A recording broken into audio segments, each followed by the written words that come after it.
how's it going, guys? My name is Zach with the Movie Castle, and today we're going to be taking a look at Creepers Stage Fright. This is written by Edgar J. Hyde and is the second book in the series, or at least the second book in the modern numbering.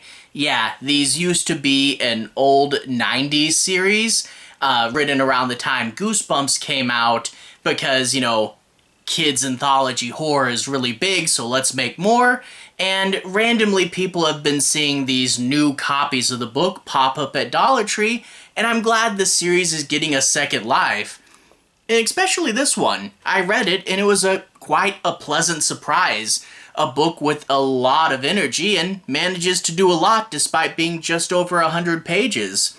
The idea here is a teacher finds an old haunted play, and the three kids that play the witches in this play will start to have things mysteriously go their way.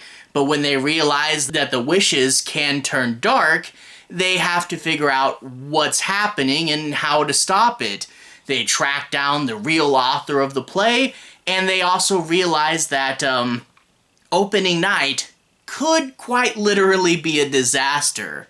It's a pretty cool concept and has several really fun moments, It honestly plays out a little bit like a modern, ghost or curse movie trying to track down all this stuff and figuring out what the evil is and what they have to do to defeat it. And there are some pretty crazy over-the-top scenes.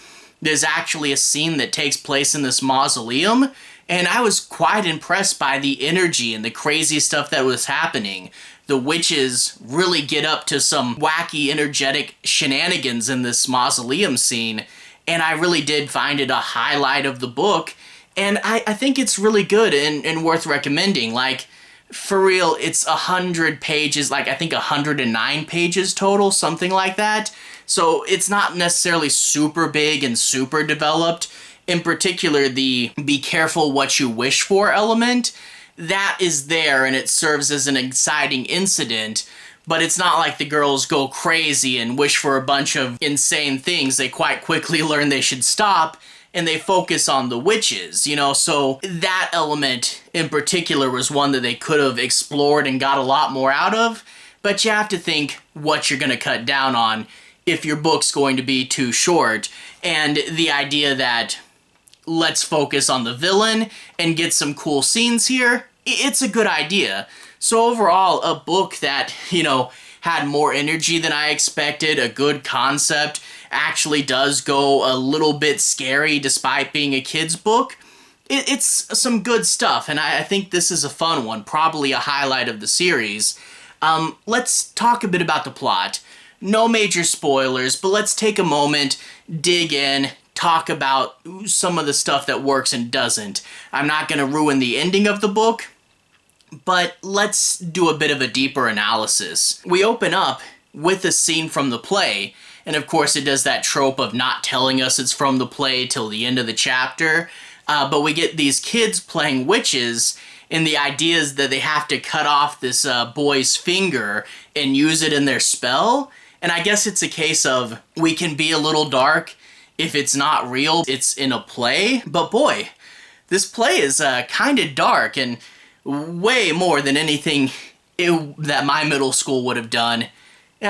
Too bad. But there are cool stuff in this play, like one of the witches has glowing eyes, one has one eye, one has a middle arm, And I do like all these little details that they talk about, who these witches are and all the cruel stuff they have to do.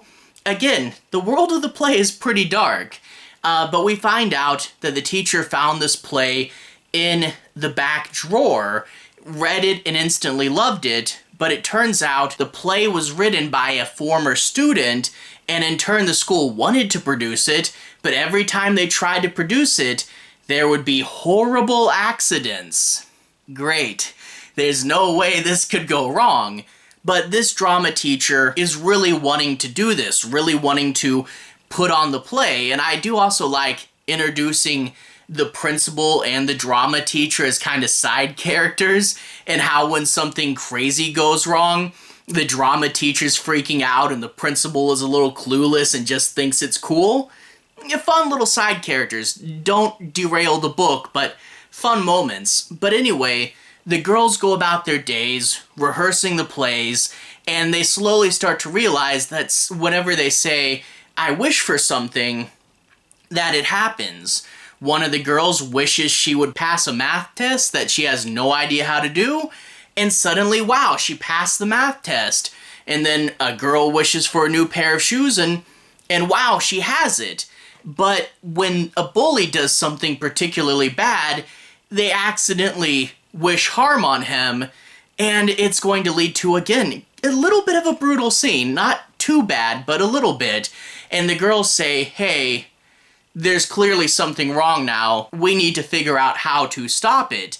So yeah, the wishes do stop a little bit early, so it's only a little bit of a be careful what you wish for book. But then we get into the lore and the creatures. They have to figure out who wrote this play and do a bit of research and digging for clues, which will lead to some scary segments when they realize that the witches may not just be for the play, and they realize that opening night of the play could spell disaster.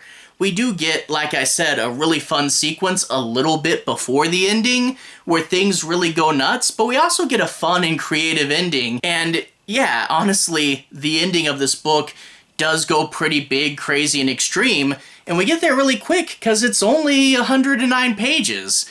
Overall, a short ride, but a fun little ride, and there were definitely moments that I really did enjoy. Yeah, like the characters aren't super developed, you know, but we only have 100 pages. You get the sense that one's the leader and one's a little more scared, and the wishes, like I said, don't get too much stage time, but where it does well, it really does well. Not so much the wishes, but definitely the witches, and yeah, not the biggest, best reinventing the wheel thing, but some really fun, intense scenes, and it did a little better than I thought. So yeah, I think this is definitely one of the highlights of the series, and I really am interested in reading more. Anyway though, to everyone who's watched so far, thank you for watching.